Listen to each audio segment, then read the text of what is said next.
সুন্দর করে বানাইছে দেখি খানছে দেখি আগে আগে সুন্দর করে টেস্ট না হলে ভাদা তো আর এসব মুখ বেহা কর। আর আমি একবার রিকোয়েস্ট করব এই বস্তুটা আপনারা একবার বানায় খান। আসসালামু আলাইকুম, কি খবর? আশা করি সবাই ভালো আছেন। তো আজকে আইলাম, আমার হাজব্যান্ড অফিস থেকে আইছে, তো আছে অল্প মিঠা কিছু খাই। তো আমি মিঠা বানানোর জন্য তো সাবুদানা দিয়ে বললাম যে আপনি আজকে ডিজার্ট বানাই দিই সাবুদানা দিয়ে। তো বলার সাউন্ডটাও আমার দেখছেন কিরকম, সাউন্ড একদম চেঞ্জ হয়ে গেছে, গা ঠান্ডা লাগিয়া। তো দেখাই আপনাকে আমি কিরকম করে ডিজার্ট বানাই, একদম খুব কম সময়ের ভিতরে। দেখে থাকেন। আর তো সাবুদানা যেটা বড়টা ওটা আমি আজকে নিছি, আর বড়টাই বেশি ভালো হয় ছোটটার দিতে। তো এটাতে আমি বেশি নেই, এইরকম 1 কাপ। এটা আমি অল্প ভালো করে ওয়াশ করে নিই।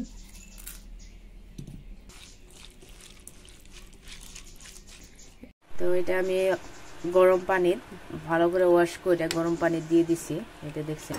তারপরে তো আমি গাখির দিছি গরম হওয়ার জন্য, আর গাখিরটা আমার রেডি হয়েছে।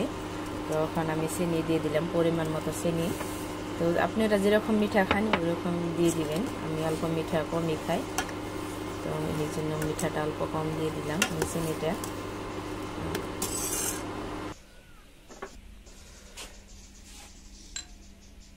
এখানে আমি 4 স্পুন কাস্টার্ড পাউডার মিক্স করে নিলাম। আমি মিক্স করে এখন এই যে গাখিরে লাহে লাহে দিয়ে অল্প লাড়াচাড়া করে থাকার লাগবো।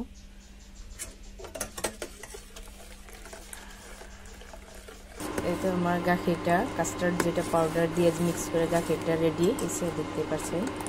এখন এটা আমি অফ করে দিই। এই তো আমি একটা মিক্সিং বোল নিছি, আর বোল এটা ট্রান্সফার করে নিলাম আর ঠান্ডা হওয়ার জন্য। এটা আমি কিন্তু নর্মালে আছে, ফ্রিজে রাখুন না, এটা ফ্রিজে রেখে খাইলে অনেক টেস্ট হয়, কিন্তু ঠান্ডার দিনে খাওয়ার জন্য আমি নর্মালি এরকম ঠান্ডা হবার দিলাম। এই তো আমি সাবুদানাটা বল হওয়ার পরে আমি এটা ঠান্ডা পানি দিয়ে আবারও ভালো করে ওয়াশ করে সেঁকে নিছি, আর এখন আমি এটা দিয়ে দিলাম। তারপরে এটা আমি দিয়ে দিলাম সাবুদানাটা, এটা অল্প ভালো করে মিক্স করে নিই। তার লগে দিয়ে দিছি আমি এই তো ফ্রুটস, আপনারা যে কোনো ফ্রুটস দিতে পারেন। তো আমার লগে আনারস ছিল, এটা দিয়ে দিলাম, ডালিম। আর এখানে আছে ড্রাই ফ্রুটস, কাজু, পিস্তা, আর আছে আলমন্ড আর কিশমিশ দিছি কয়টা। তো আপনারা যে কোনো ড্রাই ফ্রুটস দিতে পারেন। তো আমার ঘরে যা যা ছিল এটা দিয়ে আমি আজকে এই ডেজার্টটা বানাইছি। তারপরে আমি 2টা কলা দিয়ে দিলাম, আর তারপরে ধরেন এই তো এটা আমি সম্পূর্ণ ইনগ্রেডিয়েন্টস গুলা একদম মিক্স করে নিই এরকম করে ভালো করে। আর দেখছেন এটা কিন্তু গরমের দিনে ফ্রিজে রেখে খাইলে, একবার খাইলে বারে বারে খাইতে মন যাব একদম। মানে একবার যদি কোনো মানুষকে এটা বানায় খাওয়ান তো আপনার যে কত তারিফ করবো, এটা তো বাবার বাইরে। তো আমার হাজব্যান্ডকে আমি কিন্তু মাঝে মাঝে দিই, কিন্তু আজকে যেটা বানাবো কল্পনার বাইরে, জানি না আমি এটা আজকে বানাই দিব। তো হঠাৎ করে আমার এটা খাবার মনে ছিল, তো এটা আমি আজকে বানাই নিলাম। বানানোর সময়তে রুমে আবার আইসি বাচ্চাকে টিউশন করার জন্য, তো আমরা নিয়েছি অন্য সাইডে এনে এটা মিক্স করলাম। দেখেন কত সুন্দর কালার।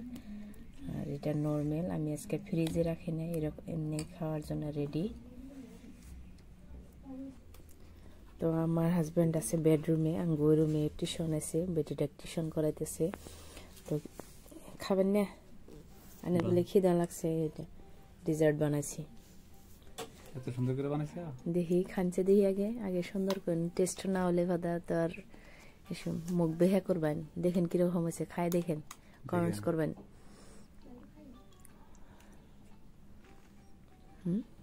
কিরকম? এটা কিন্তু ফ্রিজে তা খাইছেন, কিন্তু এ নর্মাল কিন্তু খাই নাই। নর্মাল কি বানাচ্ছে, ভালো লাগছে না?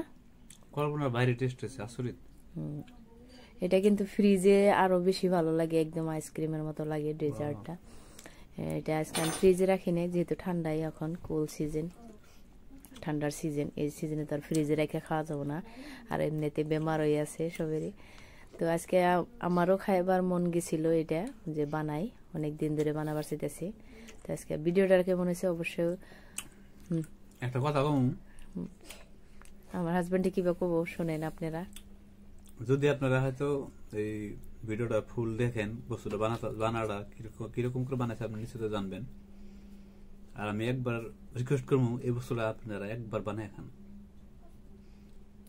মানে বহুত সুস্বাদ হয়েছে, মানে আমি ভাবি নাই এত স্বাদ হবে বলে। তো আপনারা একবার বানায় খান, নিশ্চিত ভাবে ভালো হবেন। আর কমেন্টস করবেন আমার, আপনারা খাওয়ার পরে ভালো লাগবো আমার নিশ্চিত ভাবে কমেন্ট করে জানাবেন, কিন্তু প্লিজ রিকোয়েস্ট রইল একটা আমার সবাই কাছে। সবাই ভালো থাকেন, সুস্থ থাকেন, খুবই টেস্ট হয়েছে। সবাই ভালো থাকেন, সুস্থ থাকেন, আল্লাহ হাফিজ।